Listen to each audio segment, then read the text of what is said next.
欢迎参与哲学茶席这个线上讲座。那么今天我们会聊就是空间活化到艺术实践，用艺术找到地方的新方向。那我是今天的主持人于简。这里先简略的介绍一下哲学茶席哦。哲学茶席其实是以哲学、人文和艺文思潮探索个人社会价值的沙龙座谈系列，是台湾和马来西亚两地之间的文化互通的一个管道。那么由驻马来西亚台北经济文化办事处举办，云手文创基金会策划与执行。那么更多的资料其实可以在云手文创基金会的这个面子书上，或者是 inso.org.my 这个网站上面可以看到我们过去几年以来做的哲学茶席。那么在这讲座开始之前呢，就想要简单而隆重的介绍一下今天的主讲人 Jasmine 周丽年。那么 Jasmine 现在是何方创意的执行长，也是国立台北教育大学文创产业系助理教授。那么也是前松山文创园区的执行总监。其实在2018年5月的时候 Jasmine 有亲身来过马来西亚，就是在哲学茶席跟我们分享了他当时在运营这个松山文创园区的一些心得。可能有一些朋友当时也是有出席这个讲座。那么今天我们又再度邀请 Jasmine 来跟我们分享他非常丰富的策展经验，还有他作为这个如何把空间活化艺术实践的一个实际的一些经验这样子。那我们现在就抓紧时间欢迎 Jasmine。是，大家午安，非常开心有这个机会又跟大家见面了。好，那其实我真的非常感谢哲学茶席的邀请啊，因为在现在这个时间点，我们其实等于很多国际型的活动都被迫停止了，我们没有办法飞到马来西亚去跟大家见面。但是其实希望能够借由这个平台，然后借由现在哲学茶席它所带动的这种在线上跟大家分享的方式，仿佛好像也邀请大家跟我到台湾来一样，或者是说，我现在好像也到马来西亚跟大家在同样一个时空节点，然后我们一起其实可以继续来探讨或者是分享，就是有关于我们在文化创意产业以及在艺术在艺术推广这些所有的心得。那所以其实今天就希望能够借由这样的机会来跟大家比较详细，大概前1个小时，我大概会比较完整的跟大家分享，就是我今天准备的这样子的一个简报。那这个 presentation 里面大概就会包含了我就是对于这个空间营运的一些想象，以及就是参考了一些国际案例啊。那当然很重要的也会以台湾的这个案例来跟大家做分享。那因为其实我上次去马来西亚的时候，我的身份还是松山文创园区的总监呢。那但是我是在2019年4月的时候离开了松烟。那当然离开之后，其实对我来说，其实等于是投入了一个更大的环境、更大的市场了。就是说，我们所面对的这个文化创意服务的目标，可能就不只限于台北了，我们更扩大到了其实全台湾的这样子的一个范围，甚至是马来西亚。等一下会跟大家分享，其实在去年也有到马来西亚去参加一些展览的经验。所以其实我觉得有一个很大的不同，其实就是在于所谓从都市到地方这样子的一个转变所以其实今天我也会特别针对这一块跟大家有一些讨论。那当然我知道马来西亚幅员非常的广大，我们其实在各地其实都有很多地方上珍贵的资源所以其实这一些或许其实都可以作为等一下大家有一些共同的意见分享因为其实刚刚谢谢于姐有先跟大家介绍了我的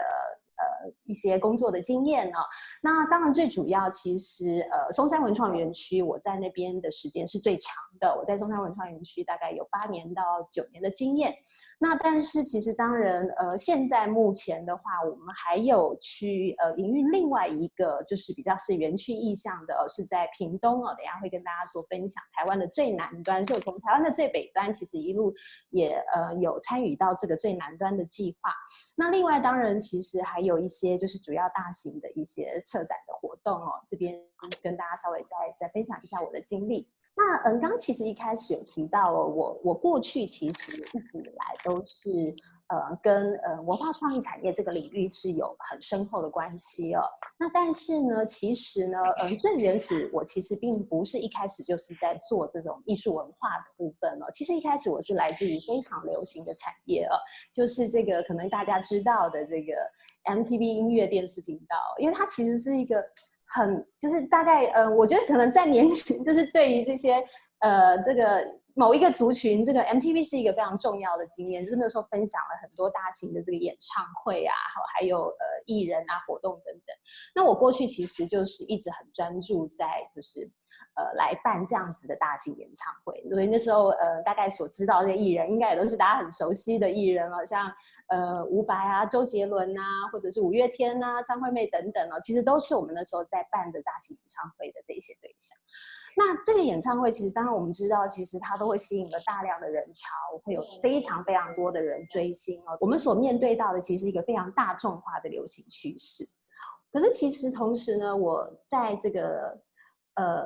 从小我其实又非常喜欢的其实是有关于就是艺术文化的推广其实我们很常会去到美术馆啊，或者是去到这种艺廊去看这些艺术文化的展现。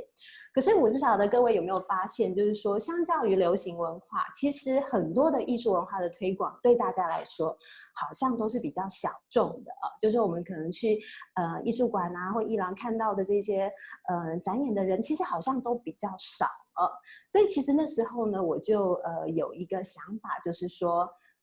是不是有可能把我在推广这样子的大型的流行活动的经验呢分享给大家也就是说我们不要那么专注，其实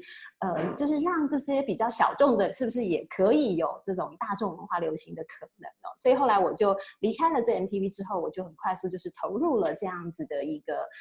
文化创意产业的推动那所以我的目标其实就是很期待说，我们如何能够用过比较大众的语言或者是大众流行的方式，其实去介绍这个文化艺术给更多的朋友所以其实这是我当时进去的一个重要的一个想法所以其实在今天要整个开始之前呢，其实还是先跟大家分享一个蛮重要的概念其实是有关于创意聚落的这样子的一个精神。那创意聚落我们刚刚因为今天其实主题我们要讲说有关于空间的一些分享所以其实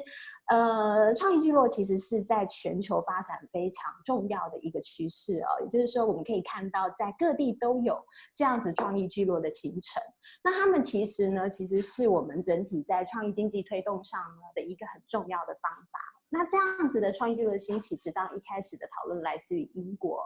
那我们上面的这个文字是来自于英国文化协会他们的文章，有特别的探讨这样子的一个议题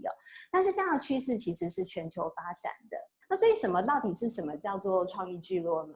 我这边截了一段它在上面的文字要跟大家分享一下。那其实创意聚落我们在各处各地应该都很容易可以看得见简单来说呢，其实它就是一个空间，那这个空间可能是有形的，也有可能是无形的空间那最主要是有一群具有创意的人聚集在一起。那这群创意的人呢，他们其实以创意发展作为他们的营生那所以这些人互相的协助，互相的合作，可能共同产生了一些合作的模式，或者是business development 就是生意上的发展，或是跟社区的一个结合。那在这个区域呢，我们其实就成为是一个创意聚落。那其实这个很简单说，像我们在台湾有很多这样子的空间的发展，我们可能有印象就是可能一栋旧公寓本来在这个旧公寓里面呢，就有一个年轻人，他可能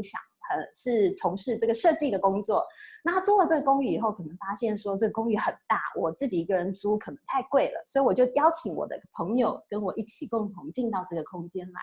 那我的朋友可能是做建筑设计的，好，他就在这个空间里面跟我一起工作。那接着呢，我又可能找了一个做电脑动画的人一起进来。我们大家一起在这地方共同工作之后，大家就开始发现说，哎，你的工作跟我的工作，我们可以互相的合作，就形成了一个小小的合作网络。接着呢，我们就又把楼下租下来，楼下就开始开启了咖啡厅可能就有一个小小的餐厅，然后楼上呢可能就变成一个小的艺廊而逐渐的让这一整栋楼都形成一个创意的空间了。那其实像这样的状态，其实在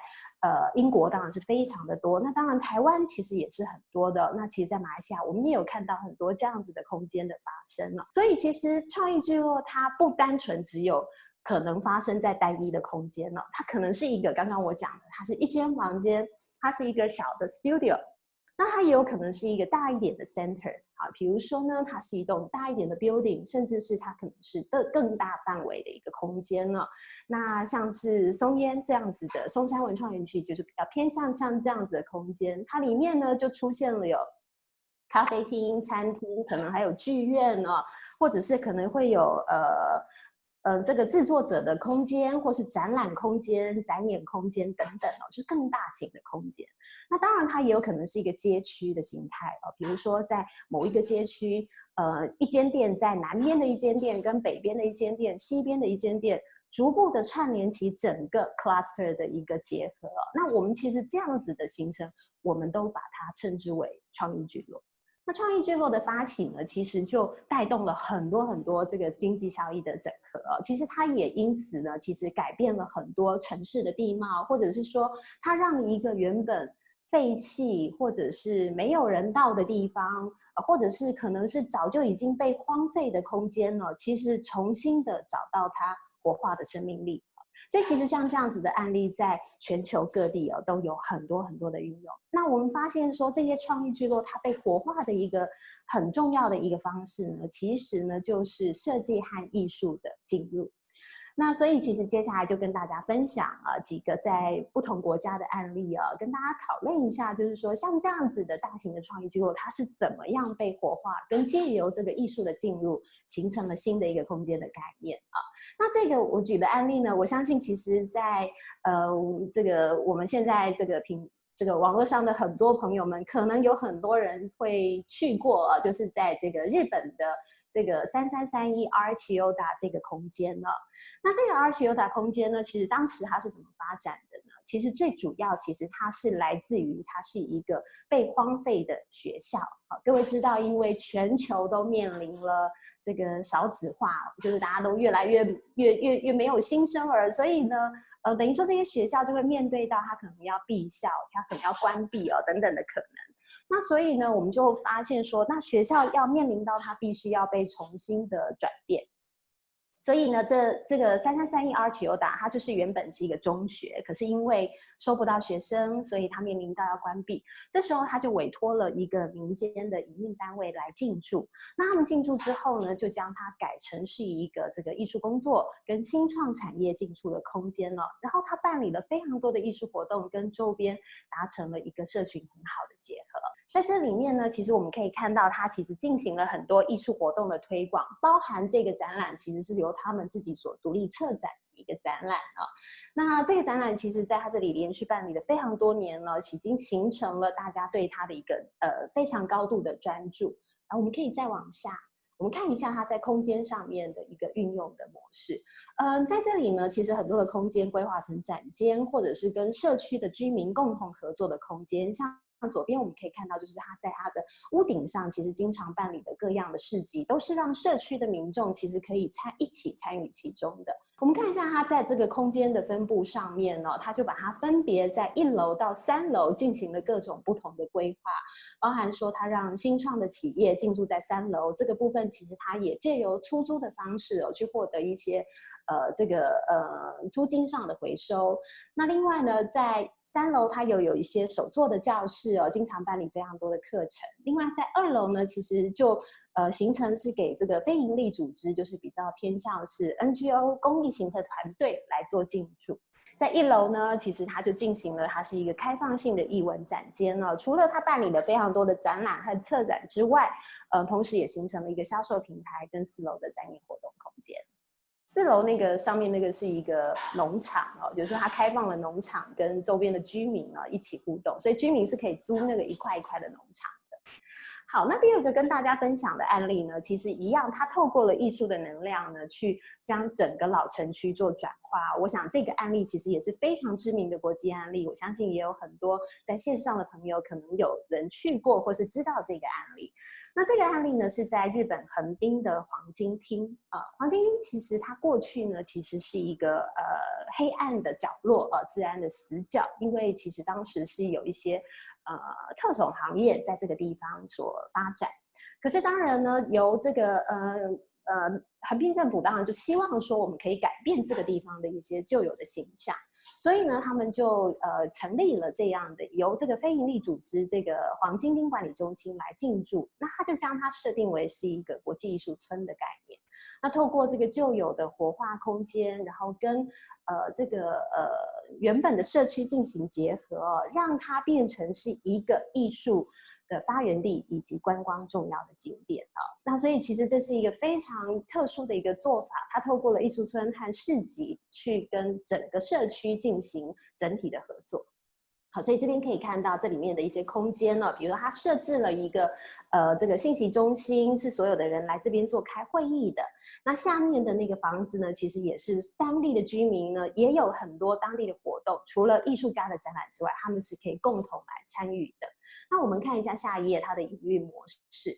好，里面可以看到它里面当然很重要，它是艺术村，所以它有这个艺术家进驻的空间了。那另外呢，它也开放了很多商业型的店面的进驻包含展览空间的出租跟展览销售的空间。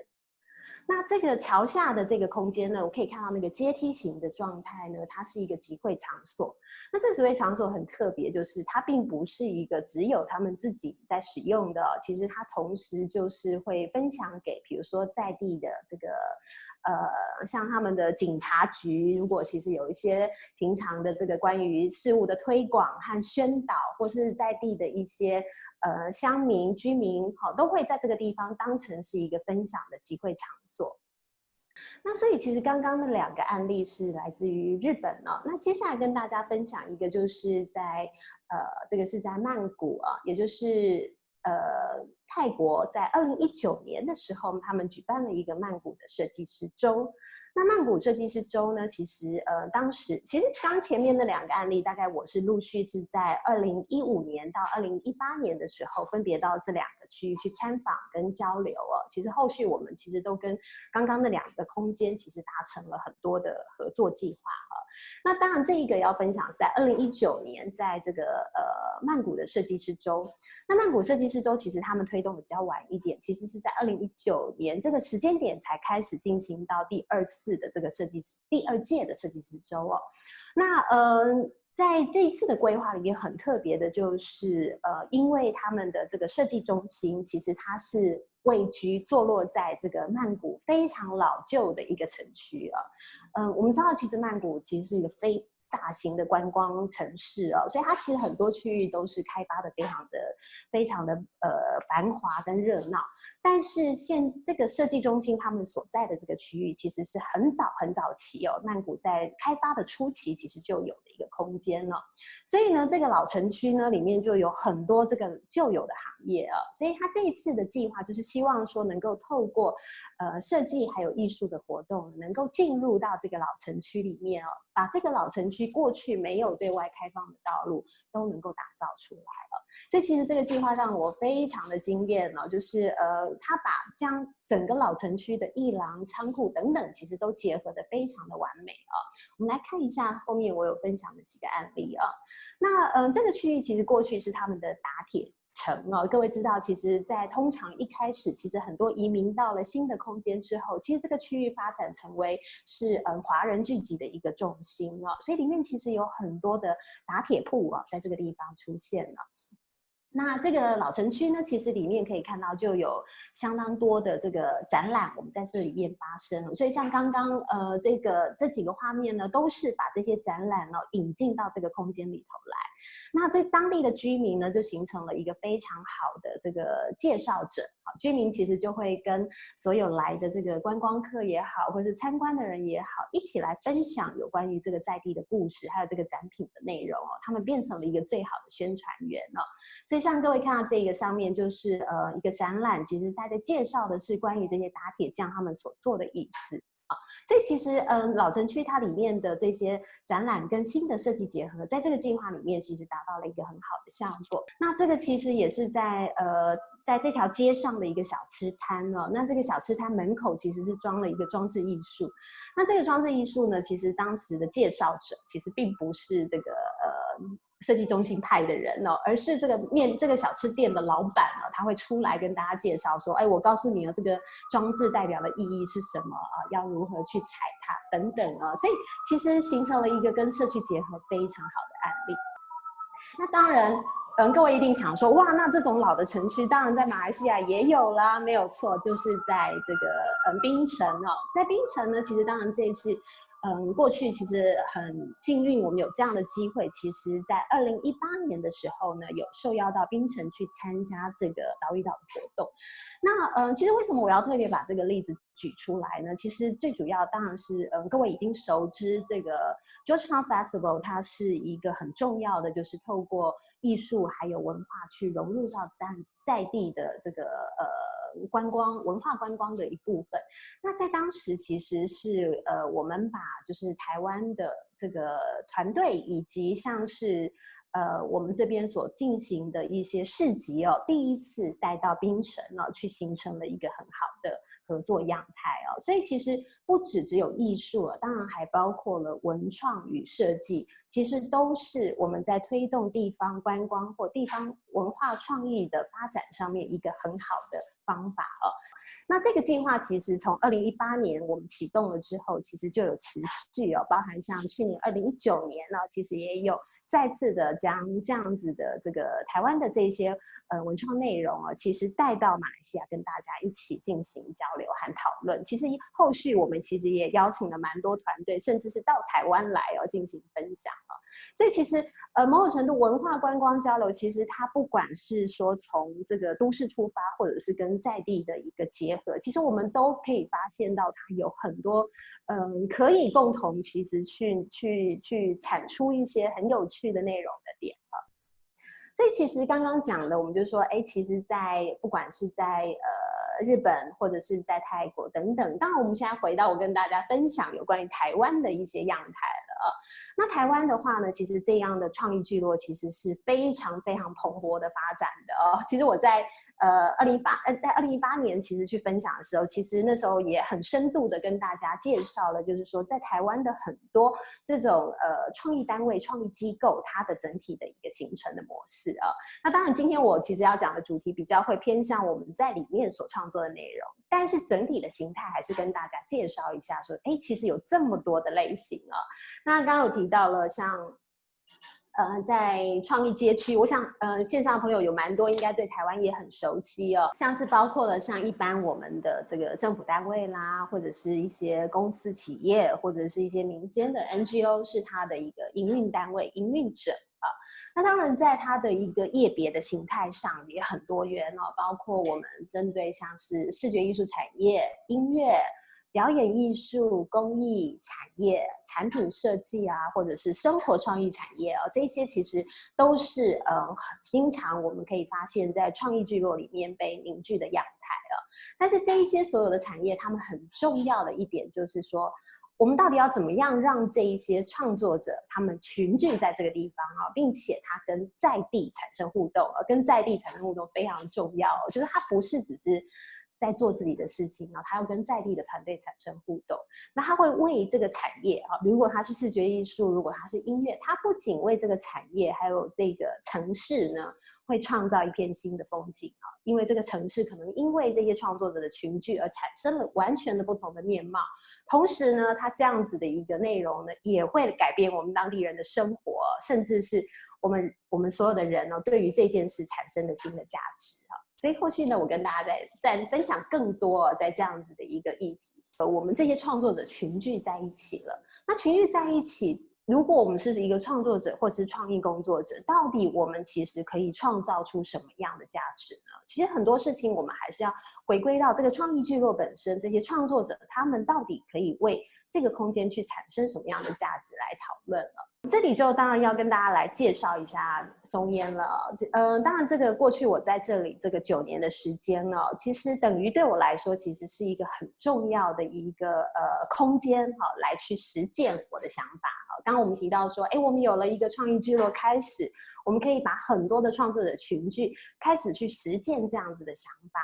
那松烟当然就是很幸运的有这样的机会在这个时间点呢，开始进入到松烟去推动它的一系列的一个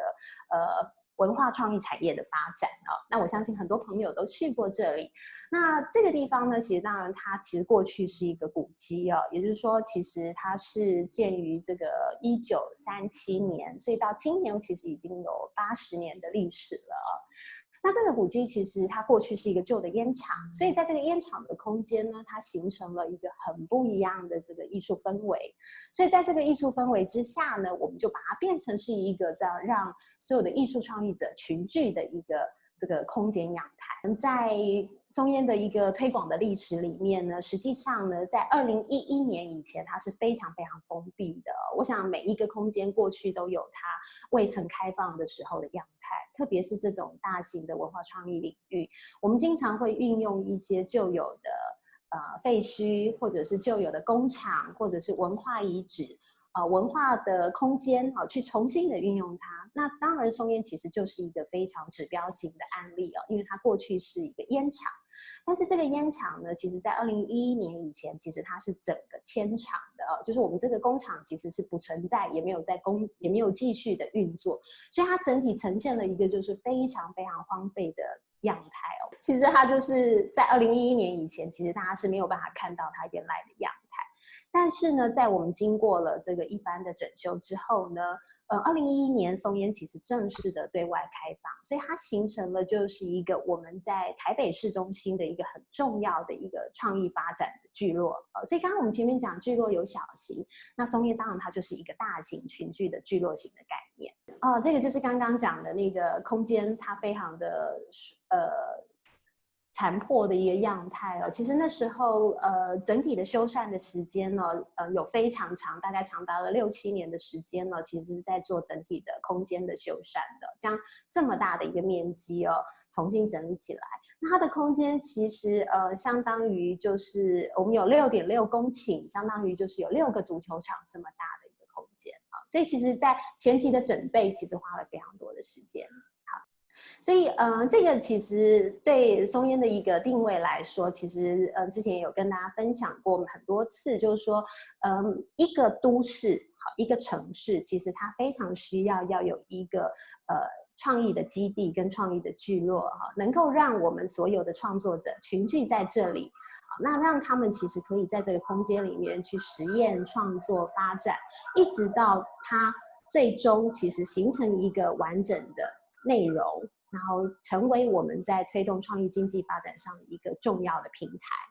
那我们也借由这个空间的推动呢，让所有的民众其实在里面他就可以去体验到这些创意，并且他可以去认识什么是艺术，他也可以认识什么是原创，然后进而他去认识了创作最终我愿意产生经济效益因为我们其实常常在讲说很多消费者也好，一般民众也好，对于文化创意产业的认识，其实有时候他们是没有办法产生一个消费的形态的。那所以其实很重要的一件事情，其实就是要让大家能够认识原创，并且参与在其中，去形成我们对于这个创作的更多的理解以让他们其实有机会去产生消费的行为那当然，这整件事其实是在松烟里面很重要，我们希望推动的一个精神。那当然了，其实，在这样子的一个场域，它是一个非常重要的台湾的一个重要的场域空间呢。我们在这边创造了是应该要怎么样去推动它的场域价值呢？那我们到底是不是可以在这里去创造艺术的价值，并且呢，透过它是一个都会区的概念，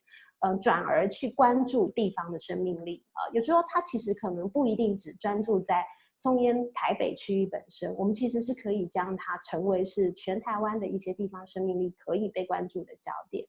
所以其实在这样子的一个概念之下呢，其实陆陆续续其实有几个计划推动了。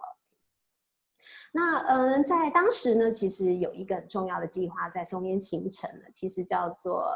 People's Gallery， 就说我们其实期待这样的一个空间，其实它跟人是无距离的。就刚刚其实在最前面我跟大家分享，就是说我们常常觉得艺术这件事情跟人有时候好像会产生一点点距离大家可能会是在我可能赚很多钱，有很多钱，或是我有很多时间的时候，我可能才会想到要去欣赏艺术。但实际上我们期待的就是说在这样子一个场域里面能够达到的是，其实艺术是无围墙的就是它没有太多的一个形式上的限制或者是一个要求而是让大家其实都有机会去接触，所以我们就陆续的推动了这3个计划那这3个计划其实后续也延伸成为我们后续在讲就是地方与这个都市之间这个艺术形成的一些很有趣的关系。那首先当然就是来跟大家讲几个故事了这个刚刚我们提到说如何把地方的生命力引入呢，其实在当时呢我们成立了一个空间叫做意义空间那这个意义空间其实它是一个艺廊，那这个艺廊当然我们知道其实过去我们比较多当然就是做一些艺术创作的呈现，可是其实在当时其实很希望就是说我们怎么样让地方上面的一些能量或是地方上面的一些活力其实也可以在这样的空间被看到。那这张照片呢，其实呢是来自于这个台湾的嘉义的一个滨海地区各位如果知道台湾的这个地形的地图的话，我们知道那个台湾的南端其实是非常广大的一片平原那但是嘉义呢，其实这个这个城市叫做布袋嘉义的布袋小镇，它是一个非常非常小的小镇。那它其实是以捕鱼为生的，所以在当地的居民其实基本上他们都从事于这个渔业或者是养猪等等这一些农渔产相关的事业，所以这个城市其实它的人非常的小。那前一阵子呢，其实当然台湾各地的地方政府都很勇于积极的推广就是地方的观光所以那时候呢，其实就在这个嘉义布袋呢盖了这一座叫做高跟鞋教堂这是一个非常巨大的建筑，叫高跟鞋教堂。那当然了，一开始因为大家对于这个教堂这个造型很特别，所以那时候很多人就是会蜂拥而至去参观这教堂，创下了这个还蛮好的，就是大概有5万人的这种参观的人次。但是呢，在这个观光的风潮结束之后，反而就引起了在地居民的一些讨论，就说那到底这个教堂跟我们之间有什么关系呢就是因为其实它看起来像是一个非常亮丽的空间，可是实际上它跟我们在地的地方有什么样的连结他们就开始来想说，那到底什么才是我们的特色呢？我们是不是应该要在这样子的一个状态下其实去想象发掘出我们属于我们自己的东西才是嘛，因为高跟鞋好像并不是真的跟在地有很多的连接。所以呢这个团队呢其实它是这个布袋镇的洲南盐场所以他们这个洲南盐场他们呢当地有一个协会它其实叫做嘉义县的布袋嘴文化协会。那这个布袋嘴文化协会呢，就开始去发掘他们在地的一些能量。他们就想说，好啊，既然我们有个教堂，那我们是不是应该要拍婚纱各位知道，就是拍这个 wedding 的时候，你一定要有很漂亮的这个婚纱来打扮。所以他们就开始去寻找这一些这个在地的居民哦。那我们知道，其实刚刚有讲过，在地其实都是一些非常非常跟土地有相关联的人哦。所以像我们现在看到照片中的这一对夫妻哦，哇，他们呢其实呢当时结婚的，他们其实这是一个捕鱼的渔船的渔夫哦，当然他在这里呢做了他一辈子哦捕鱼的工作。那其实当年他们年轻时候结婚的时候，并没有拍婚纱照。所以呢，其实他们是非常开心的，说有这样的一个计划和机会，让他们呢，重新的来拍婚纱照。但是这个婚纱照选择地点不是在那美丽的教堂，而是就在他们的渔船旁边哦。所以其实，这个故事会跟在地的生活和在地的方式形成了一个非常好的结合哦。总共呢，这个计划里面选出了七对夫妻哦。那这对夫妻呢，其实他们呢是酿酱油。各位知道，就是这个我们东方比较常有的这个 sauce 是酱油。那但是这个酿酱油厂的老板其实他是一个 rocker， 他在年轻的时候其实他是在这个 pub 里面工作的哦，他是一个鼓手。所以呢，他其实对于他自己年轻的时候，这个 pub 的这种 rocker 是念念不忘。所以呢，他就希望说，他回到家去继续从事他这个酿酱油的工作。那但是呢，他就希望说，他其实可以把这个精神放入。所以他这张婚纱照，他就选择了他自己最爱的这个摇滚乐哦。那他的妻子呢，实际上呢，她是一个都会女孩，她从来没有去过这么乡下的地方哦。其实，嫁到了这个布袋之后呢，其实她就已经丢掉了她的高跟鞋哦，她再也没有穿那双高跟鞋了。过去她都是一个在都市里面工作的女孩，常常穿着高跟鞋跑来跑去。可是她就回到了一个非常平常的生活，所以她丢掉了高跟鞋，穿上的是雨鞋，穿上的是草鞋那她跟他一起其实拍下了这一张婚纱照。好，这是他们就是刚刚那一对我们的渔船夫妻他们在拍摄的过程所以其实在这个过程里面，我们就重新的他们去看待了他们的人生、他们的生活以及他们的爱情，对于爱情的方式他们到底人的一生在这个小镇里面的夫妻的爱情到底是什么所以其实这个故事非常的感人。那很多人在这里成家过了一辈子，可是这样的故事却是日常而珍贵的所以这些事反而是我们觉得非常感动的部分。所以我们在看到了他们的这些照片之后呢，我们就决定来邀请这个中南盐场，也就是布袋嘴协会的这一群人呢，我们就说我们想要帮你们办一个展览。但这个展览是在台北的松烟在松山文创园区所以我们就帮他们策划了这个展览。好，这个展览呢就叫做其实我这边有个全名，我不晓得各位对于因为这个其实我们是用台语去形容的就是我讲一下，我不晓得大家可能有些朋友可以听得懂，它叫做爱到较惨死，怕拼为着你。好，就是我爱到你啊，就等于我的人生就是我爱了就爱了一辈子了，但是我为了你就是怕拼，就是我为了你而不断的努力坚持下去就是这是。台湾很多我们在这个传统的农村渔村里面，其实可以看到的这个很平凡的日常故事那所以这一段呢，就让我们很感动。我们将这样子的策划放到了台北，然后邀请了这些当时所参与拍照的这一些人呢，重新的我们将他的故事形成了一个像是多格漫画的样态让大家其实去体会。所以他们丢掉了高跟鞋，穿上了雨鞋，就是其实他们这个在地人对于这个高跟鞋教堂的一个最好的回应所以其实这一段故事跟这样的一个艺术创作，其实我们就觉得它其实完全符合我们在讲说，我们把在地的能量其实重新的灌入了一个新的生命样态。所以后来我们帮他推出了这个展览呢，其实吸引了非常非常多的人来参观那同时呢，其实大家也对于就是这个布袋嘉义布袋有高度的兴趣甚至有很多人就是特别去到布袋说，我要去看那个刚才的那一对渔夫妻所以他们也变成了这个在地的名人所以其实这是一个我们觉得就是把文化跟艺术一个很好，就是在地文化跟艺术的一个相当好的转译那下一页跟大家再讲另外一个故事就是这是台湾的另外一个小证呢，是在台南的佳里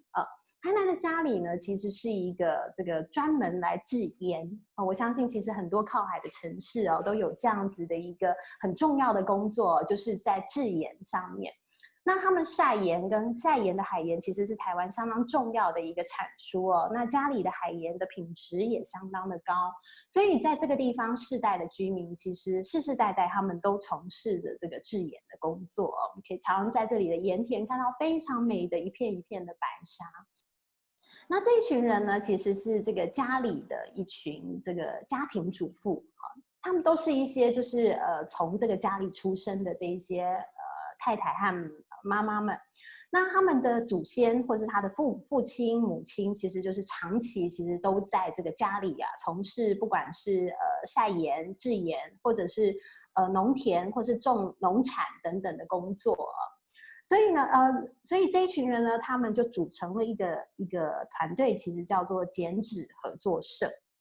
各位知道减脂其实就是一个非常传统的工艺，其实在不管是在台湾或是很多东方文化的国家里面，其实都可以看得到。相信在马来西亚也有很多人喜欢这个减脂的工艺。那过去这个减脂我们看到的大部分都是红色的因为其实它有相当好的一个喜庆，就是我们如果说庆祝人家新婚、庆祝人家过年的时候，我们都会剪一个图腾来代表祝福的意涵，所以这个其实是受到很多人的喜欢的。但是呢，在这一次我们的减脂合作社计划里面呢，我们就是由这个艺术家吴耿珍吴耿珍老师。那吴耿珍老师呢，其实他是一个台湾非常知名的减脂艺术家。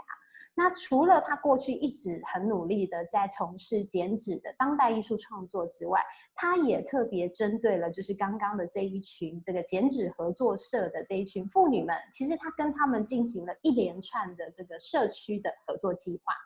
那因为其实这群妈妈们其实她都来自于这个家里刚刚我说到他们是非常农村的渔村的，所以呢在这个减脂合作社的计划呢，我们就邀请吴耿珍呢来做这个我们的一个艺术创作所以在这次的艺术创作里面呢耿珍特别呢就用了白色的减脂因为呢其实他想要去就是特别的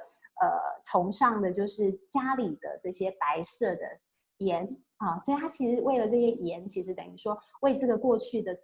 这些祖先们的这些盐呢，致上了一个很高的代表的一个敬意那同时用这个白色的这个纯白呢，来形容我们对于其实这样子的一个文化的一个认同。那所以看到上面的图案，其实都是减脂合作社的妈妈们他们所做的创作所以其实他的所有的创作来源就来自于他的农田比如说他的父亲母亲平常都在农田里面种这个大型的瓜果，或者是竹林里面去种竹笋或者是到这个海边去制盐等等，就是形成了他们这个所有创作里面的重要来源。那最终的这个作品呢，可以看到它叫《丰沛之岛》这《丰沛之岛》呢，其实是在我们的原创基地节里面非常受到大家瞩目的一个作品也就是说，其实非常的多的这一些减脂合作社的妈妈们，他们手做出来的东西，最后呢，其实在吴耿珍艺术家的一个很巧手的一个设计之下，它形成了一个非常美的艺术创作。那这个极美的艺术创作呢，其实当时也创造了我们其实在基地节里面是有超过15万人次来参观这个作品所以大家其实对这个作品都产生了非常高度的喜欢。那更重要的是呢，这一些妈妈们呢，在这个展览的这几天，他们是亲自到现场来跟所有的人来分享他创作的过程比如说他就会跟参观的民众介绍说，哎，这一张纸是我剪的，那这个的意义是什么？我当时要表达是什么？所以其实在这样子的一个互动之下，我们就发现说，哎，其实艺术作品它并没有这么遥远的距离原来其实这些妈妈们她们透过了艺术家的重新的一个诠释和转化，我们也可以让非常在地的文化内容其实是进入到了艺术的殿堂。那更深一度的是，我们让更多的一般的民众其实是对这样的作品产生了高度的兴趣和结合。所以其实这个作品当时是感动了非常多的人，大家其实会想到了自己的家，或是想到了自己以前在小时候可能在农田里面跑来跑去的时候那样子的一个样态。那这个就是在原创基地节的时候呢，其实我们以这个游岛为题哦，所做出的很多其实都是跟台湾这个农业啊、渔业啊、渔产文化，或者是台湾的瓜果农产呢，我们其实重新去创造出它其实在艺术上面的一个新的论述，同时也去让大家看到，其实台湾在这样子的一个农业发展上面的努力哦。所以其实像刚刚看到的那棵果树哦，其实我们叫做转生树啊，其实它是结合了总共有6种不同的树枝、果枝啊，以及呢5种不同的水果，其实代表的就是一个农业科技在嫁接上面的一个科技发展。但是呢，在这个果树上面呢，其实它所生长出来水果都不一样，因为呢，其实里面还包含了很多，包含了外来的移民，包含了台湾的第2代的农村，其实在这个地方对于这样的一个社会议题的一个回应。好，所以其实呢，根据上面的一个很重要的一个想象，就是说，我们可以发现艺术其实它可以从你最身边开始做起的，我们可以让艺术从在地出发，我们可以让它其实是更贴近到其实我们周边的生活，甚至是其实不管你处在什么样的一个环境下，其实你都可以开始去发掘到跟艺术之间的关联。那接下来其实这是一个比较有趣的一个创作了，这个创作呢，其实在讲的是有关于这个所谓的这个农民历的这样子的一个故事啊，我不晓得这个样子的一个一些很老的一些古老的一些传说的方法，大家是不是在马来西亚也有听过啊？在台湾其实当然我们有很多就是来自于我们的爷爷奶奶们，其实他们常常会告诉你一些小偏方。这一条小偏方就是说，如果呢今天你遇到了什么事，你可能不一定要采取对的方法，可能这些爷爷奶奶们会告诉你怎么样就好了。好，那这个其实是讲的是有关于这个鱼刺哦。我们知道有时候会吃鱼的时候，那个鱼刺会卡在喉咙上。那卡在喉咙上的时候要怎么办呢？我小时候呢，我的奶奶啊就会告诉我说，我的爷爷奶奶就告诉我说，不用看医生去喝醋。他会倒一杯醋给我喝啊，就说因为那个醋可以把那个骨头软化，所以就可以吞下去了。所以这就是一个叫做小偏方哦，我们叫做乡民历。那这个乡民历呢，其实呢，就很多很多这样的故事了。这个团队呢，就是非常可爱，是来自于我们台湾的，当时啊，有一群这个大学生啊，他们其实是做社会，他们是设计系的学生，那他们就发展了这样的一系列叫做乡民历的偏方研究室。那他们其实一开始是出了一本书哦，特别在介绍就是各类型的这种偏方。那这种偏方其实他们广泛的收集来了之后，那我们觉得非常非常的有趣，所以就跟他们讨论说，我们是不是可以把它形成是一个展览，让大家其实可以看到对于这种偏方研究室的一些新的想法。所以我们就将它重新的形成一个展览，我们在里面呢就进行了很多这个小测试。其实这些学生们当时就已经有把这些偏方拿去实际的测试了，测试说，到底这个有没有效果？后来我们发现，大概98%都是无效的，其实都是一些很有趣的想法而已啊。但是呢，却形成了我们一个很重要的一个文化内涵，就是说，你会想起就是爷爷奶奶小时候跟你讲的这些事情啊，比如说，就不要擦。烫伤的时候啊，可能就是在上面滴几滴什么就好了，就是等等的。所以我们将它形成了一个展览，引起了非常非常多的人的一个回响了。也就是说，其实艺术它不一定是非常艰涩难懂的，很多连同这种我们的小民俗文化，其实它都可以形成是一个很有趣被大家所探讨的一个内容。那当然，接下来我就要跟大家分享，离开台北是不是也有很多这样子的内容在发生呢？是不是还是有很多的地方文化特色，其实是在地方里面可以被形成的啊？那其实这件事其实在台湾现在近几年来是非常非常蓬勃的发展，也就是说很多的新形态的发展已经不再限制只在台北了。我们可以看到全台湾在很多的偏乡，在很多的农村，其实也有新的美学、新的设计的进入让大家重新去对于这个在地文化有一些新的讨论。那我放这张地图是要让大家看一下，其实我们接下来要移动到就是台湾的最南端那其实那时候我们有刻意画了一个台湾地图其实台湾的形状也有点像一条金鱼所以我们就把这个金鱼的尾巴当作是台湾最南的尾巴我们要带大家移动到了最南端的屏东。那屏东呢，其实真的是一个台湾，我们可能如果到台湾，其实到屏东玩，大部分都是去这个垦丁因为屏东其实是台湾唯一有热带气候环境的地方那当然，其实它的气候样态就会比较接近可能各位所在的地方，就是它其实终年都非常的热，那我们有很多热带的景观在这里发生那在屏东呢，其实也酝酿出一股热潮来，就是呢。很多的在外面求学的这一些年轻人开始回到自己的家乡，那他们可能呢，其实学了很多不同的设计、美学、艺术的样态，他们就将这些所学重新的带回到自己家乡里面来，用在地的文化去诠释他们对于美学的认知那首先跟大家介绍的就是这个屏东的这个美菊面包店那美菊面包店呢，其实它呢，其实是在屏东的屏东市里面。那过去呢，美菊面包店其实它就是一间非常非常特殊，其实在它开幕之后呢，引起了所有人的轰动美菊的名字其实是这个店主他的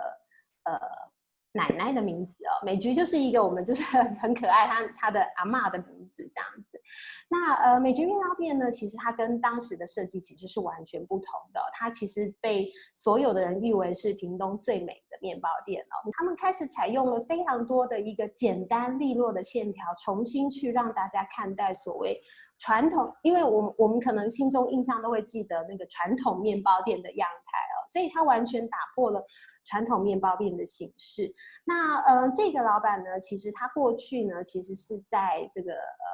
高雄，就是台湾在南台湾的最大城高雄这边，其实是学做制面的面条的他是一个做面店的一个学习者，然后他呢就回到了屏东之后呢，他就用他的所学以及他所新的一个想法，重新的打造了这一间面包店。那上面这位太太就是美菊奶奶本人所以她也很常到这个店里面来所以其实美菊面包店呢，它的开幕让大家其实就对它眼睛一亮，就说原来其实一个这么简单面包店，尤其在屏东这么一个传统的一个社区，它的出现完全给大家带来了耳目一新的样态。美菊面包店的第二个分店呢，其实叫做美菊面店。美菊面店呢，完全突破了就是我们大家对于传统面店的想象。它用非常简洁、大的幅度的鲜艳的色块去带进了这个空间里头我们可以看到它其实上面所出现的这些颜色，其实就像是一个梦幻、写实、真实的梦境里的场景去移到了这个空间里头来所以其实很多人都不敢相信这是一间面店我们就真的在里面吃面的所以它带给大家其实是一个很大的冲击。各位有吃饭了就是这个面呢，其实是口味非常好，因为原本的老板他就是专职是在做制面的，所以可以看到就是说，原来其实一些很单纯的东西在透过了我们的这些新的创意的巧思导入之后，美菊面包店跟美菊面店成为了那个地方非常热门的景点有很多人特别就是慕名到这个地方来所以其实我们会发现说，其实在很多艺术设计文化的结合上面它其实可以去延伸的层面其实非常的广。那一样是在屏东屏东的这个很重要的一间房舍叫做屏东的逸前大和咖啡馆那其实我们看到上面的这一张图是一个老房子，没有错，这一间也是超过80年以上的房子哦，是屏东的一个地标，是当时呢就是在屏东市区里面第一间旅馆哦，也是到现在还仅存的这个旧式的这个日式的重要的建筑。那这间店呢，其实在近期它要开幕了。它其实新的主人呢，将它所有的空间留下来之后，重新的把它修建成为原来的样态哦，也就是它把它修旧如旧哦。那其实在这个建筑工法上来说，其实它是一个非常繁复的过程哦。因为这个大和咖啡馆呢，这栋房子呢，其实它前身是大和旅社。那大和旅社呢，其实它已经由这个台湾这个屏东县政府把它设定了一个文化资产的身份。所以在台湾，我想其实在槟城也有很多这样的房子就它被设定成文化资产身份之后，它是不能够被做奇怪的变更哦，你一定要依据它所有的这个建筑工法或是传统的修缮方式去修缮它哦。所以呢，这栋房子呢，其实也经历了这样子的过程哦。那这个屋主呢，其实他是将这个大和旅社买下来之后，花了非常非常多的心力哦，自己去独立的把它修复完成的。好，那这是现在我们可以看到的，就是这个大和旅社它的即将要重新开幕。其实它的咖啡厅先开了，它的楼上的饭店还没有推出哦。但是其实它并不是一个非常大的空间，其实它只是一个小小的一栋的这个建筑体哦。但是这个屋主人呢，也就是这个经营者呢，其实他耗费了非常大的努力和心思，他邀请了其实台湾很重要的设计和建筑的团队一起去对于这一块空间和土地，他去研究它过去的历史，他去找到其实当时很多设计的原貌，去重新的其实将它打造出我们非常有的怀旧氛围。那下一页呢，其实是屏东的另外一个空间，叫做屏东的大和顿悟所。大和顿悟所呢，其实是同一个这个主要的这个经营人他所开的，其实是大和顿悟所先有的。那它其实所在的也是一栋古迹，那而且更特别的是呢，它所在的地点，它其实离市中心呢大概还有将近30分钟的车程了。那这一间呢，其实它原本呢是一个谷仓所以呢，很多我们可以看到，就是将这个所谓旧有的这种旧式的建筑重新的改装打造之后，它也变成是一个新的创意聚集的所在。那这是大和顿悟所里面的空间哦，那这个空间当然就引起了非常大的轰动哦，也就是大家对于就是这样的一个既是废墟又是现代化型的建筑美学，在这么样的一个一般大家不会太常到的地方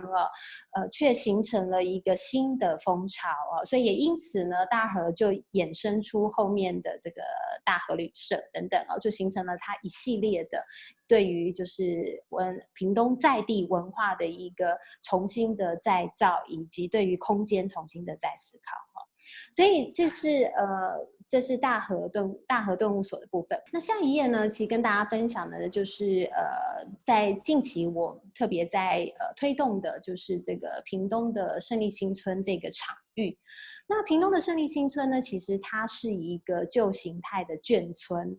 那我可能跟大家介绍一下什么叫做眷村我不晓得这个可能在马来西亚不见得有太多这样子的共同的一样态。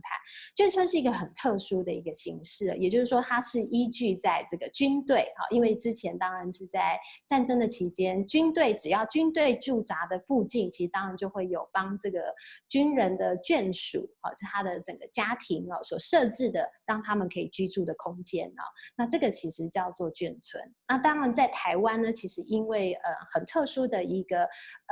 历史文化背景的关系，其实在台湾有大量的这个眷村的产生。那在屏东呢，当然其实它是一个很重要的眷村聚集之地因为这个地方其实有一个很大型的这个飞行机场屏东机场是一个在历史上很重要的一个场域，所以这个区域呢，其实当时就有超过了这个79栋啊，各位可以看到像这样子的房子哦，非常漂亮的独栋的这个日式的建筑，这个在当时其实是由日本人其实在台湾的时候，其实他们搭建了这个大量的这种日式建筑的房舍啊，所以它总共有超过79栋这样很漂亮的这个历史建筑啊留下来。那由市政府其实就将它做了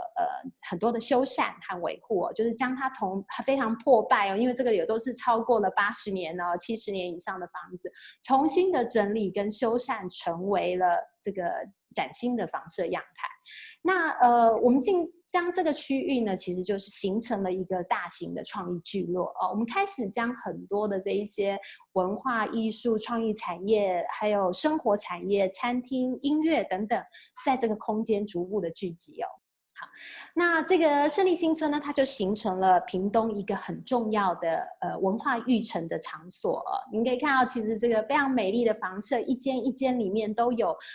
不同的品牌进驻到这个空间里头。它可能有的呢是做这个在地的这个农业。好，或者是他可能是做音乐的场域，或者其实他是艺术家，他可能是书店啊。尤其很特别的是，在这个空间里面呢，有超过6家以上的独立书店啊。各位，我们知道，其实书店其实是很不容易经营的哦，可是，在我们这个这样子的一个范围，79栋的房舍里面，居然有6间以上的独立书店呢。那其实是非常非常不容易的一个文化氛围的育成呢。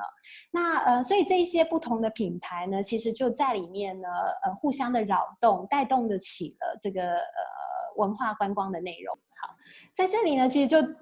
举办了很多种的活动哦。各位可以看到，因为其实是眷村，所以其实办起了很多的这个眷村的怀旧音乐节。那很多人其实就穿起了旗袍，穿起了当时的这个衣服哦，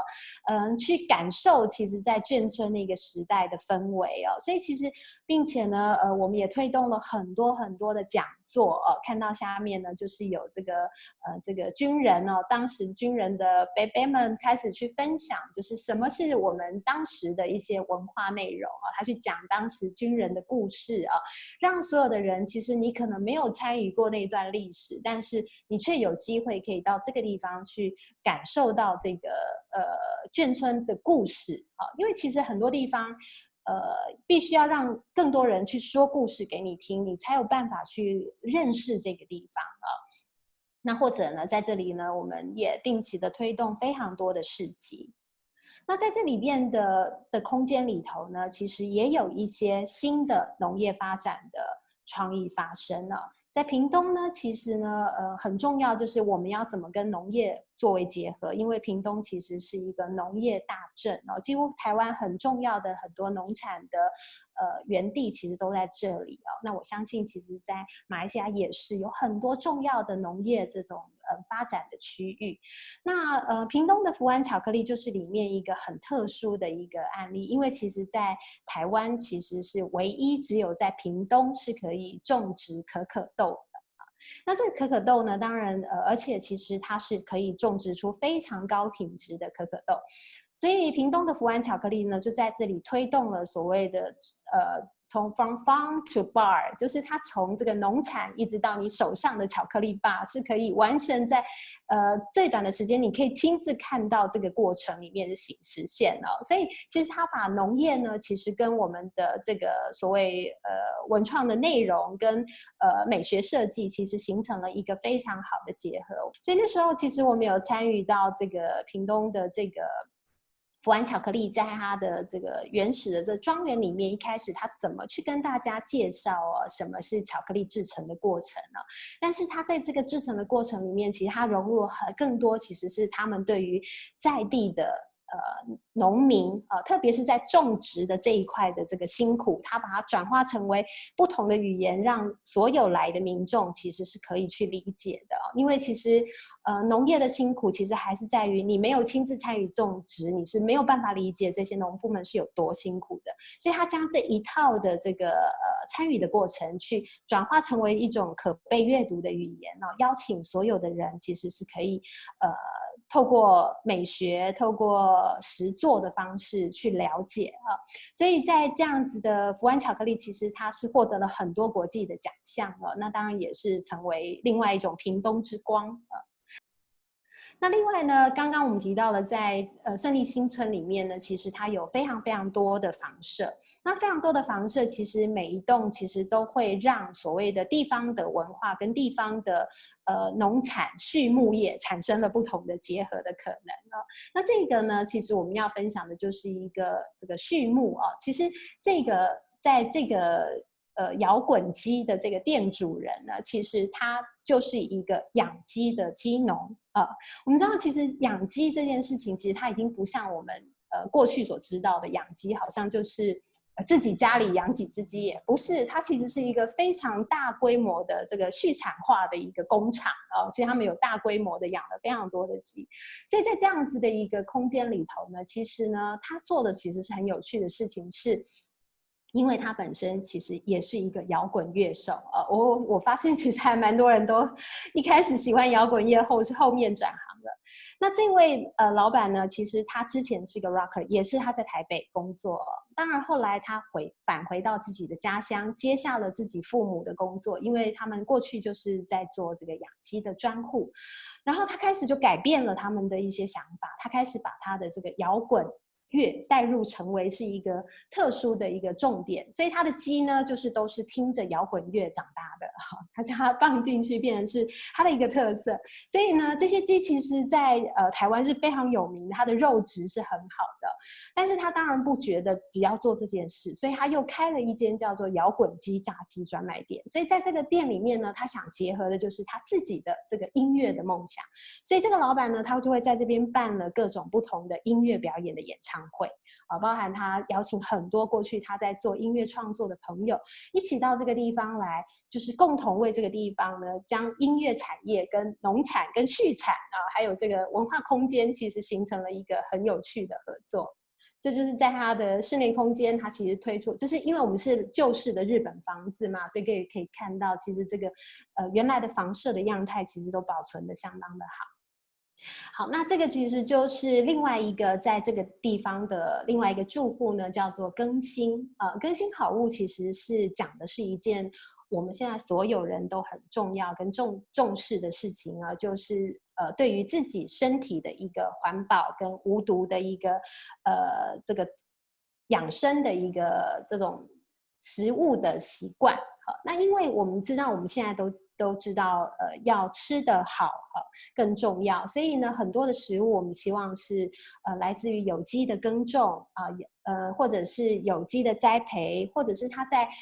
这个成长的过程里面是无农药的这样子的一个概念。那这个更新呢，其实它就致力于在屏东去推动这种所谓无毒形态的这种有机种植。那也因此呢，它发展了一系列的这个有机种植的餐厅和食谱来协助所有大家，其实在这个平台上面是可以互相的推广。所以它建立了这个共好平台，将屏东很多重要的有机种植的小农都登录在这个平台上面，同时呢，在运用他自己的厨艺，在这个空间里面呢，去将它形成一道一道美味的食物所以他在他的空间里头呢，就经常呢会让大家其实除了来吃饭之外呢，还推动了很多有机无毒的讲座等等所以某种程度呢，我们也发现就是说这一些他也是从原本不在屏东，也是就是返乡的青年所以这些返乡青年带回的，其实不只是我们对于这个营运上的一种崭新的形态，更多其实是与美学，还有对于一个空间重新的一个认识也因此呢，他们将他们的能量发展到这个全球的网络所以其实这个也不只有在他的平台上销售，他也透过网络，其实在全国各地都有进行销售。好，那另外呢，这个是在这个基隆就是我们刚刚讲的是南台湾，我们其实也提到了北台湾就是说其实很多地方都透过了这支地方在跟美学建筑等等的一个整合呢，形成了一个很好的重新的再重塑的一个概念。那这是一个在基隆的一个小渔港，过去非常非常小的一个渔业中心。那它也经过了就是一系列的这个色彩美学的重塑，让它现在变成了非常非常知名的一个大家会到那个地方去观光同时也去重新探访在地文化的一个景点。那所以其实对于艺术的部分呢，我们的认知就是说，其实很多事情呢，我们可以不用给它一个太大的一个目标和标的，我们可以试着去移除一些对于艺术认知上的标签了。那重新的来看待原本我们周边的事物，其实呢都可以投入到我们对于艺术创作的一部分。那这个其实是从在松烟的时候呢，我们就一步一步的去推动，就是有关于就是人与自然之间的一些关系的讨论也就是说让创作者就是这一些艺术家创作者们，他们呢怎么样呢去看待说自然跟土地跟我们之间的关系怎么样能够呢透过他们进入到地方去感受到这一些地方的事物，给予他的一些不同的回馈。那幽岛的这个展览呢，其实大概就是从2017年开始，其实就已经开始进行到这样子的一个计划分享，就是试着能够让我们的艺术家们他们去发掘到全台湾各地的地方的能量，并且将这个地方能量呢转化成为艺术形态的展演。那我们可以看到，其实在这样的计划里面呢，其实总共参与了有超过15组的艺术家陆续的将他们在不同的地区发掘到的能量转化进来。好，这个就是刚刚我有跟大家分享的，就是这个转生术2.0，上面有结合了有6种不同的果树以及6种不同的果实但是呢，这棵树其实是悬空的但是我们进到这展间，其实你会看到这棵树是动起来的，它其实是一个互动的它是一个装置艺术那它这个科技的装置艺术是让这棵树，你仿佛看它像是一棵活的树，它会不断的动来动去的。那实际上它在讲的其实就是我们刚刚提到的，就是说经过了重组与再生，我们看到的就是台湾的农业以及台湾的社会它在重组与再生过程里面所追寻的一些更深刻的道理。好，这也是就是转生术的一个样态。好，那另外呢，我们去强调了就是阳光、空气和水，它跟人之间的关系，我们不能少过于这个跟自然之间的3个介质所以阳光、空气和水充斥在我们生命的一部分。那这个作品其实它是透过有水动画的方式去呈现，所以看起来很像是植物的细胞的建质，但实际上它其实是透过水和油因为不共融而形成的一种很特殊的渲染效果。那这个是呢林泉居老师艺术家所做的母土它其实将这个空间呢形成是一个这个鹅蛋形的造型那这个蛋形的造型其实是讲的就是一个卵当然就是讲的就是母亲我们其实从母亲的子宫或是从这个蛋体，很多这个鸟禽类是从蛋体里面被孕育出来，它现在形容的其实就是这个土壤就像是母亲的怀抱一样去滋润的大地所以也是对于这个在地的这个土地的一种很深的一个回馈和感知。那下方的这些所有的稻草呢，则是我们在展览的前几天是从台东是在台湾的东部，离台北非常遥远的一个地方去将这些稻草从那个地方运到当地来的，运到我们现场来，希望大家可以感受到，就是这些稻谷就是在池上新收割下来的一些稻草的香味，去感受到我们对于土地之间的一个很亲密的连结。你只要站在那个稻草上，闻到那个香味，你就会忍不住想要躺下来去感受这片土地的能量。那另外也有透过就是植物计划，它在讲的是人跟植物的未来的关系因为我们不只讲过去，我们也希望探讨未来。那未来的关系，它可能发展的是一个什么样的样态等等。那这是刚刚的这个吴耿真的分配指导，它总共结合了20位社区妈妈一起呢去呈现，就是这些渔温、稻田，还有庙城，还有盐田里面的这些内容。那最重要，经过了长期的田野采集所形成的一个共同语汇。那同时呢，我们也透过了这个荒流之间，各位可以看到这些荒物啊，是来自于以前在农村里面大家其实不常使用的一些道具。其实现在很多的农村也还是都使用这样的机具、这些设备，因为他们都是来自于就是从这个集合成草或稻草做成的扫把，木条编织成为的盘子或者是扇子，所以它原本其实就是自然的一部分，所以它当然有很长的这个生命时间，所以这些生命时间我们都还是现在可以在很多农村里面看到，所以我们将它呈现出一个就是厨房的样态，让大家感受到这个我们在过去的前人的智慧啊，跟现在之间厨房的一个演进的关系。那另外呢，因为台湾四面环海，所以我们当然很重要就是去探讨人跟渔业之间的关系。所以我们透过了这个台湾农村他们过去呢的13种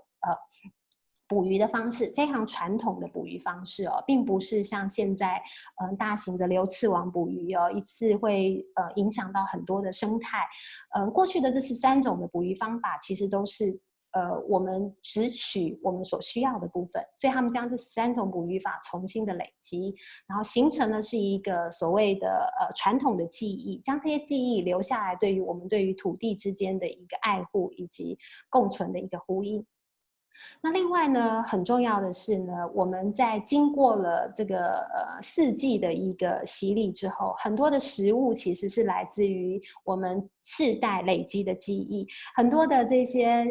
比如说酿制的食物啊，特别是经过酿制腌制的这些风干这些来自于家庭的风味，那其实都是很多一代一代传承的。所以其实透过味觉杂货店，我们其实在这里就去讨论到，就是说原来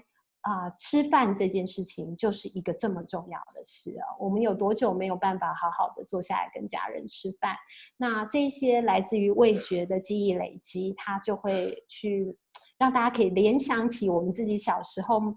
可能奶奶常常放在冰箱里腌制的那一罐萝卜，或者是酱料等等。其实这种连结其实是非常感人的一种情绪上的一个连结。那这个是味觉记忆在展场里面，我们想呈现的就是一个杂货店以前我不晓得在马来西亚是不是也有这样，好像有，我记得我在去的时候有看到就是一些小小的我们台语叫做干妈店，我不晓得可能在那个这个福建话或许也很接近就是这样的干妈店，其实就是会有很多我们记忆中的那个样态，记忆中的食物，那我们就把这样子的概念重现在这个空间里头。那这个原创基地节呢，到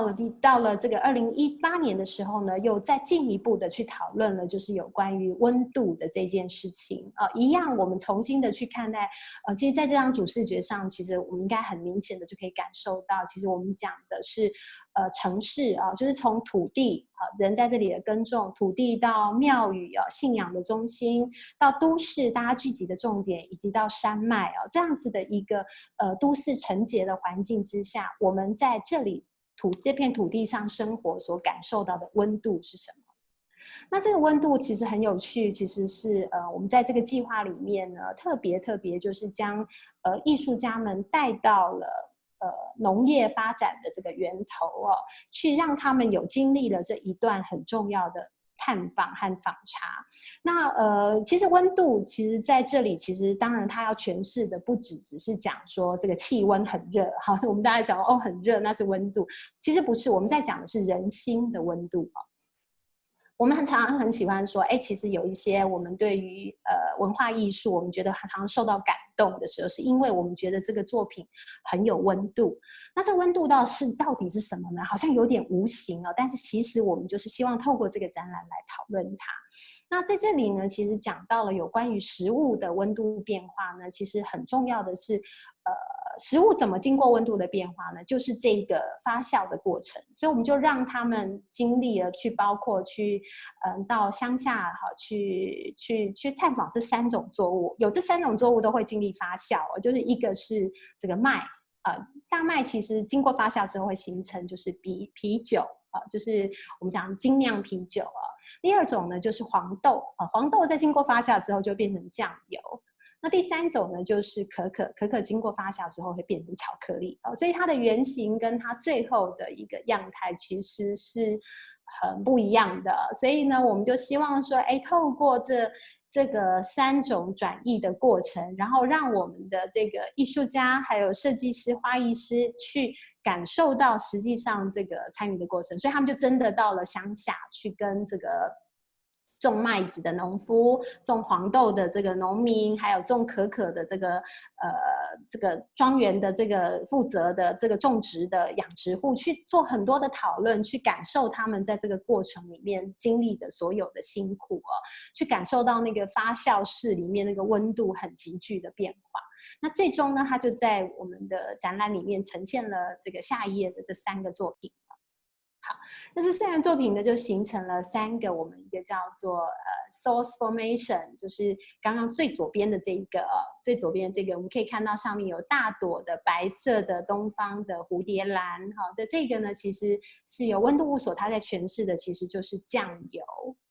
那这个酱油你可以看到上面包裹的那些布是他们从这个酿制酱油的油厂里面去借给他们的。那这块布上面的这个颜色浅浅的这个看起来像咖啡色的颜色，其实就是它原始的酱油酿制过的颜色。那这里面其实是一个不断在转的一个时间轴。我们现在当然照片看不出它在转，其实它是不断在转动。它其实在讲的就是时间因为酱油其实最重要的就是它的时间的变化。那里面大朵的这个蝴蝶兰呢，其实在形容的就是酱油是东方的智慧因为其实在西方人是没有酱油这样子的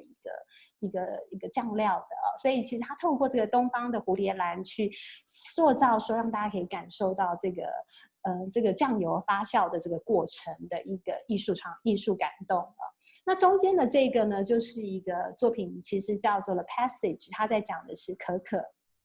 所以它其实这是一个很可爱的装置我们进去到里面可以看到，就像是在一个这个转动的箱子里面，从这个可可从一开始的这个可可豆，到最后呢变成了我们手中的可可所以他把这个过程呢，透过这个 passage， 好像是可可要经历的一生，我们去走他这个经历的一生一样在这个发酵过程上的一个诠释。那第3个呢，就是我们可以看到的，它就是这个Brewing 其实要讲的就是 craft beer， 就是啤酒那这个林哲维他们在这去参与的过程里面，他受到了很大的感动，就是他看到了这个大麦在这个生产的过程、挑选的过程、制造的过程，其实它形成了这个叫从温而孕的一个概念就是想说，其实在这个植物生长的过程里面，其实它所延伸的生命是非常的漫长，就是这个生命不是只有在植物这个阶段就结束了，它一直到了啤酒，其实到我们喝到啤酒时候的那个感动它试着透过这个作品去传递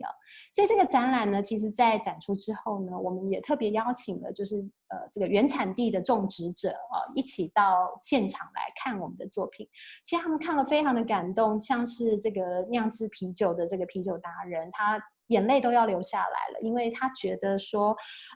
其实在这个过程当中，在制作上的辛苦，其实很多其实是我们在喝啤酒的时候我们没有办法感受到的，但是透过这个艺术的创作，其实有抚慰了他们的心灵，让他们其实感受到说原来其实我们在意的不是只是结果，这个过程其实是更加令人感动的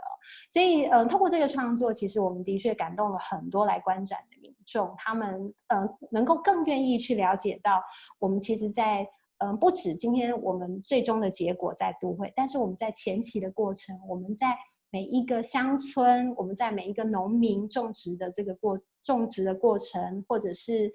养猪户、黄豆酿油商等等，它的那个环节所产生的辛苦，最终才能形成我们身边可以享受的一切那我们其实会有更多的感动，在未来其实去面对到我们其实看待的这一些物产也好，或者是文化资产也好，给我们的一些不同的一个联想。那当然，其实因为我在2019年的时候也很有有一个很好的机缘，其实就到这个就是到马来西亚，我们到吉隆坡，其实进行了一个策展的计划。那这个计划呢，其实要讲的就是跟一系列的跟我刚刚讲的其实非常像的，就是说我们其实在讲的就是土地对于人之间所带来的一个疗愈以及土地给予人的一个很不同的一个滋养。所以就是这个展览名称叫做风土石英风呢，其实在讲的就是说四季所带来的变化。那土呢，是指这一片土地它上面所长出的植物。那石呢，讲的是我们其实在时令的时间点要吃什么样的食物。音则是透过声音的疗愈去安抚我们的心灵的状态。所以呢，这个展览呢，当时呢，其实也受到了很多人的关注。其实在前期，其实我们做了很多的访查就是希望能够把这种所谓跟土地之间的关系形成一个很好的界限。可能这个是大家很熟悉的地方就是我们在当时其实在采集的过程其实包含就是希望能够跟在吉隆坡当地的物产也好农产也好，甚至是一些原料我们产生的一些很多的好的连接那时候我的朋友带着我去走遍了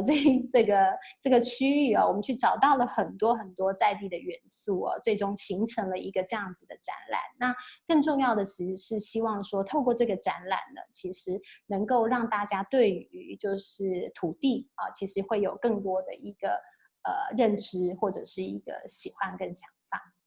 今天的分享呢，大概就到这个地方就是说，希望说透过呢这一系列跟大家分享的议题我包含说将整个现在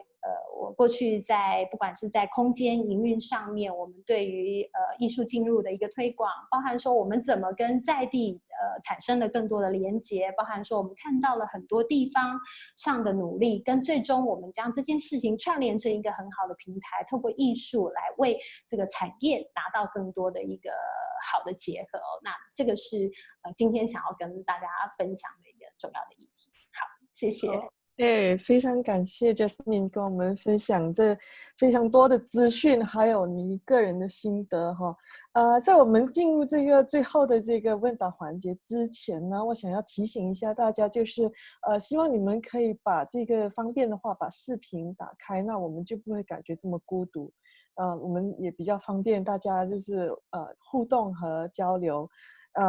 那么如果现在大家有什么疑问或者什么意见的话，可以欢迎你们就是可以按这个举手键，或者可以就是直接把问题丢到这个讨论区那我们可以把这个问题再带上来这样子那么其实我个人倒是觉得非常好奇对于 Jasmine 你这样的一个工作，因为可能很多时候你是会处于不同的一些群体的之间这样子，可能就是有民众或者是在地居民然后有时候可能有资源投入方，可能是企业或者是政府，然后还有创作者、艺术家这个群体，所以可能你工作就是会处于这三个不同的主要的群体之间嘛。那其实这个这样子的一个平衡你是怎么去看待这样子的一个？因为可能不同的这三个方面都会有不同的一些期望，或者他们各自对于一个活动或者一个策展成功不成功的那个定义可能都不太一样。那你个人对于这样子的一个平衡是怎样去拿捏的呢？谢谢于姐你提的这个问题，我觉得非常的重要真的就是说，因为实际上其实这个工作它的确就是要面临到很多很多不同的对象就是说我们在一开始，比如说这个计划，有可能刚刚提到说，它可能是从比如说政府单位先开始就是说因为我们的计划面向有很多种，一开始可能是我针对一个空间营运的想象，那这个空间营运的想象，它的背后当然会有一些比如说政府单位期待你要达成的目标，那或者是说有一些是地方上我们希望可以促成的一个具体的效益，但是我们在面对这个艺术家创作者、设计师的时候，他们其实会用不同的意象来看待这件事情啊。那甚至是那带着艺术家进到了这个面临到，比如进到了这个农产区，我们到了这个看到了这所谓的生产者啊，那生产者其实他们的生活习惯跟背景又跟艺术家是截然的不同啊，所以的确经常他们会说不一样的话。就是政府单位跟艺术家说不一样的话，艺术家跟这个生产者又会说不一样的话。所以我觉得其实很重要的一件事就是说还是必须要充分的认知我们今天是存在在一个平台的沟通者的这个角色上。好，今天不管是我的角色是一个策展人或者说我的角色是一个 organizer，或者是我是一个空间的营运者，那实际上这3个身份它很重要的一个共同的元素都是你是一个要能够接纳大家的意见，并且将大家的意见透过整理和转化再传递到第二、第三单位的这样的一个人的角色。就是说实际上很多的讯息它必须在我这边经过整理，然后之后再把它传递出去。所以我发现其实这样的工作它很重要的就是在于前期的资料的一个收集。也就是说我们其实在一开始这个计划要开始之前，其实有很大的一个准备工作，在针对3个不同的面向的族群，我们都要做很大的功课，包含说第一个，假设是政府单位的一个计划，那政府单位它最终想要达成的目的是什么？好，我们对于它的计划的一个本质会要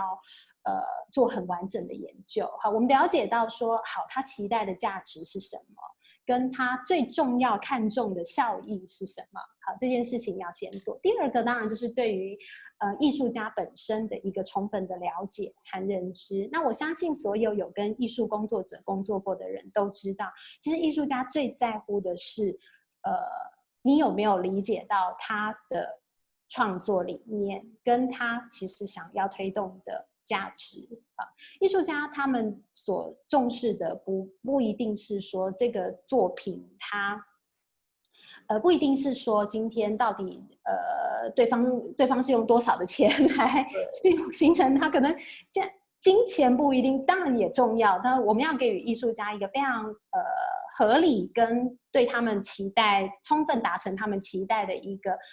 个这个合理的这个预算规划。但是在这个之外，我觉得他们更看重的是这件事情到底能不能去创造出他们心目中所认定的价值和效益。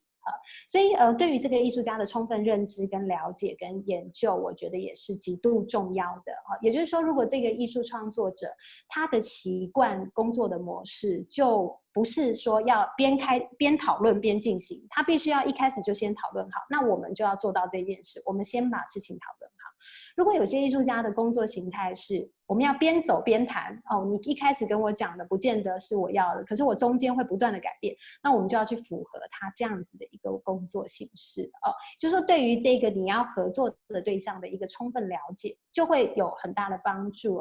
那当然这个前提就会在于说我们要熟悉这个艺术创作者的工作形态跟语言，就他们习惯的语言是什么，我们要有充分的了解，那这样才有办法让这个公单位跟这个艺术家之间大家的价值不会产生非常大的落差。那第3个就是当我们要进行去这个访查的对象，或者说我们要进到这个生产者的这个面向去进行跟他们的对话的时候，一样就是我们要对他们的生产方式，对他们的产量业绩，对于他的生命历程啊，比如可能他的父母亲啊、祖父祖母就开始做这件事，这是他们家族产业，他们有多辛苦在这件事上，我们一定要充分的了解到，并这样的过程我们才能去尊重他们的工作的价值，不管他今天是一个捕鱼的人，或者是他今天是一个养猪的人，或者养鸡都一样，其实他的职业就是他最重要的价值。那我们要去尊重他的这个发展历程，所以我们对他做很多的一些研究。等于说我觉得这个工作很重要是在于我们必须前期很充分的去 study 跟掌握各方不同的要求和元素。那我觉得这个其实是一个对我来说在沟通的过程里面非常重要的关键。对，好，谢谢。我们这边有一个观众就提出这个疑问，就是今天分享的所有的案例里头，请问有多少是民间自发形成的？这其实刚才我也是有在想这个问题，就是可能这种地方创生或者就是空间的这个活化或者艺术实践，它有的时候是来自于可能政府有一个案子，他们想要把一个区域或者就是因为多数是因为旅游业，然后想要用这样子发展起来，或者有时候可能是艺术家先进驻一个区域，可能就是那城市中间这一块就是比较便宜的艺术家就会进驻到那里。那过后，因为这些艺术家的进驻，然后有一些艺术产品的发生，然后就把整个区域就是活化起来。所以像跟这个问题就非常接近，就是刚才的案例里头有多少是民间自发？而同时我也还想要问，就是你个人觉得最理想的一种推进流程是哪一种模式是比较理想的？今天分享的主要的那些案例呢，其实我觉得其实大部分除了我刚刚有提到一些是在松烟，就是松山文创园区我们去推动之外，其实大部分的案例其实都是自发性的。好，也就是我们刚刚看到，我先举例，比如说刚刚前面讲到的这个，我们可能印象很深刻，就是拍婚纱照的这件事情。刚刚因为很多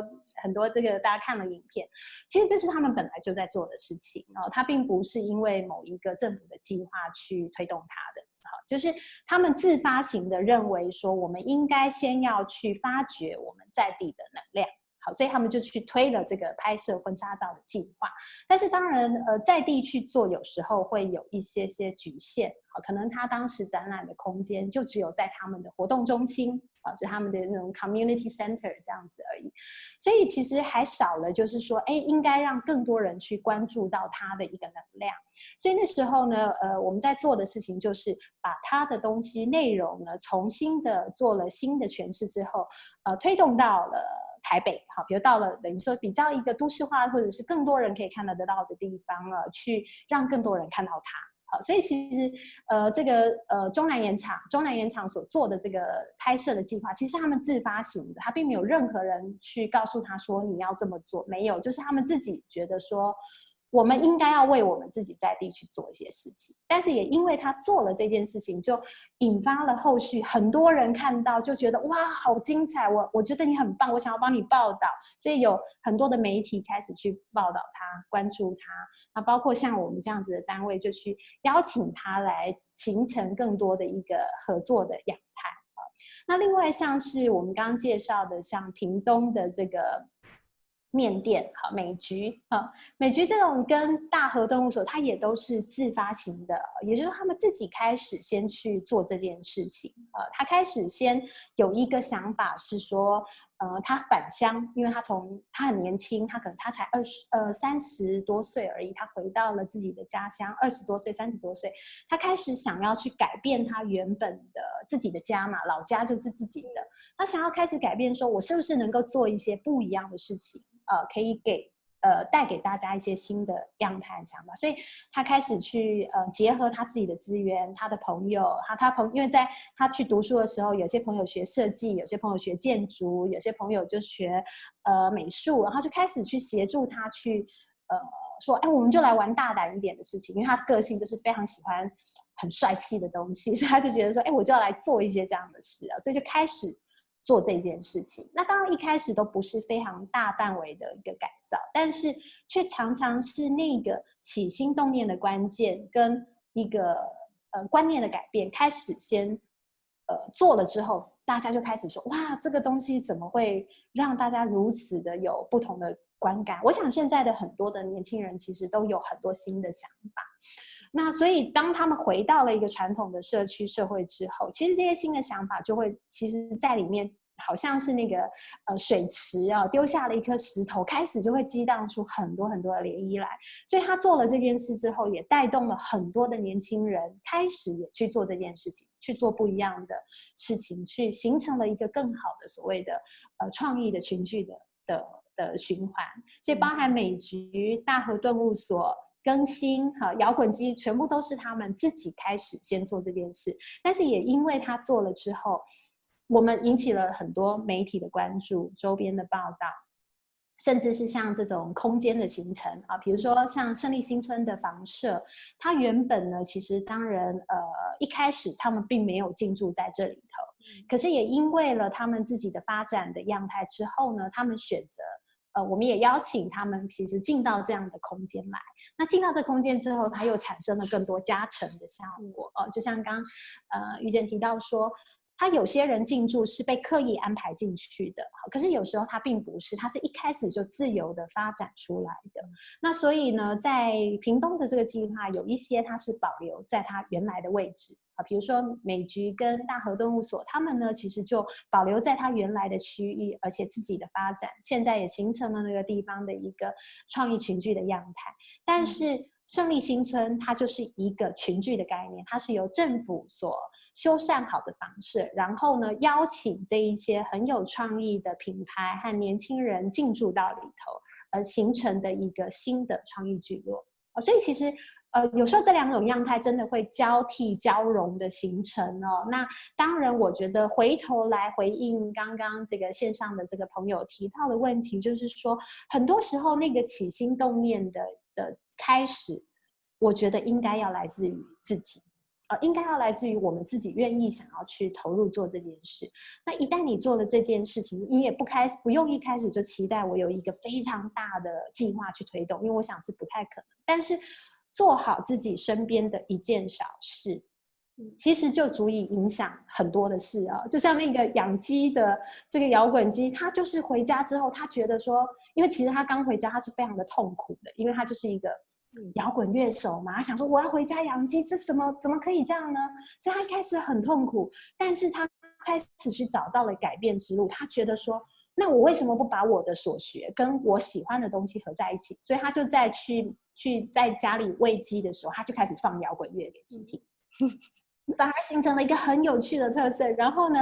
可能这些鸡，因为我们知道，其实听音乐的一些动物，其实好像都有一些还不错的那个功效，所以就形成了一个很不一样的特色。大家开始去报道它，然后同时这些鸡真的也因为音乐的关系，可能产生了一些有趣的变化那它就变成了是一种你创造出来的特色。可能本来一开始辛苦的事，可是却可以结合出一个比较不一样的样态。那更新的那个小农也是它其实本来就是一个这个在家里的一个就是生活很优渥的一个女孩可是她就觉得说，她想要让大家吃到更健康的食物，所以她就开始去做这件事情。所以我觉得那个起心动念会来自于自己，但是只要这件事情它开始发生，它就会开始酝酿出那个涟漪，然后会有更多人加入进去，会有更多人愿意去参与这些事情。对，也是。那我们这还有一个朋友，他想要自己发问哈，就是齐峰是吧？嗨，大家好，听到吗？Hello，你好。嗨 Jasmine 好，主持人好，大家好。好，我叫齐峰，我是一位留在台湾10几年的一位马来西亚人，然后我是设计工作者，对。然后其实我觉得 Jasmine 刚才分享的，其实我觉得很丰富。然后我自己对里面的一个分享，其实印象蛮深刻的是那个福湾巧克力的。对，因为我觉得那个很好奇，是因为我在台湾这边其实刚刚有去上网找了一下，我觉得福湾巧克力现在已经操作到已经上了101的，它在101有柜位。我只是很好奇说，到底当初你们这一个是扮演一个怎么样的角色去接触他们的？而对方的那个接触方，他是一个2代吗？因为我觉得后来他们整个的经营方式是变成一个品牌操作。然后是一个把它包装成一个很比较高端的品牌，然后我觉得这过程中应该不会是一个比较传统产业的一个可能老前辈他们会愿意接受的一种方式，所以我好奇说你们是不是过程中有接触到2代啊，还是会比较开明一些的继承者，所以这过程有没有什么样其他的一些有趣的事情，或者是一些比较可能遇到什么样的状况可以跟大家分享一下的？对，以上是我问题，感谢。好，谢谢齐峰问的问题哦。那当然，福湾巧克力是我们分享的一个案例哦，但是它并不是全然是我们应该是说福湾巧克力是台湾近这几年来很受到大家关注的一个品牌。因为呢，其实巧克力的品牌呢，其实能够在台湾赢得这么多大奖，其实它其实不止在台湾，它其实是赢得世界的巧克力比赛的大奖，其实是非常非常不容易的。那当然，这个的推动不只是只有一方的力量而已哦，最主要是因为，当然在前一阵子这个台湾应该就是屏东政府啊，屏东的市政府那边其实很大力的在推动所谓关于这个巧克力的种植哦，跟巧克力的推广啊，因为其实屏东有物产哦，其实有三黄三黑啊，黑色的黑，其中呢有一个就是可可啊，所以这个可可呢其实是等于说是一个很重要的特色哦，就是说当我们在发现这个地方有某一种物产是特别不一样的时候，当然地方的政府会希望说它就形成了我们被大力推动的一个方向。所以呢，也在这样子的一个机缘环境之下，其实呢，福安巧克力呢，其实他们有自己很好的一个运作体系。那你刚刚讲的第二代没有错的，福安巧克力的这个现在的这个主持者，他叫许华仁，华仁是第二代没有错。那但是他其实就是有特别去受到了这个很好的这个教育，巧克力的教育，他自己去学，在国外哦去学习到这个整个包含说，不管是种植或者是在制造或者是提炼的过程，他在他们自己的庄园里面呢进行了非常非常多的研究他其实投入到了很多的研究去发展所谓的不同的一个文化特色。那里面其实我觉得最特别的是它在于它非常的充分运用到什么样的在地资源的结合啊？因为其实我们知道其实巧克力全世界都有，可是你要怎么样让大家辨识出它其实是具有在地特色的巧克力？那我们知道其实在屏东的物产里面呢，还有一些物产其实是海鲜如果你有去过屏东的话，那屏东产了很多的樱花虾，是一种小小的虾子所以他就试着把这一些像是我们觉得好像怎么会跟巧克力可以合在一起的东西他去试着做很多的结合，那但是其实效果非常非常的好就是让大家其实可以品尝到，除了说这个巧克力它的非常高端的质感之外，它也将我们一些台湾很重要的物产重新的融合在这样子里面。那我们了解他们当然不止，因为其实华人本身就是一个非常优秀的一个品牌推动者他的家族里面，他的哥哥其实他们的家族其实包含这个也有做建筑，也有做设计美学的，所以其实他们在一个家族共同的合力之下就是他的第二代第三代，其实第二代开始就是接触了很多不同的这种设计建筑美学等等，所以他们共同一起合力的去把这样子的一个品牌找到了一个自己要的定位。那个定位不是只是在于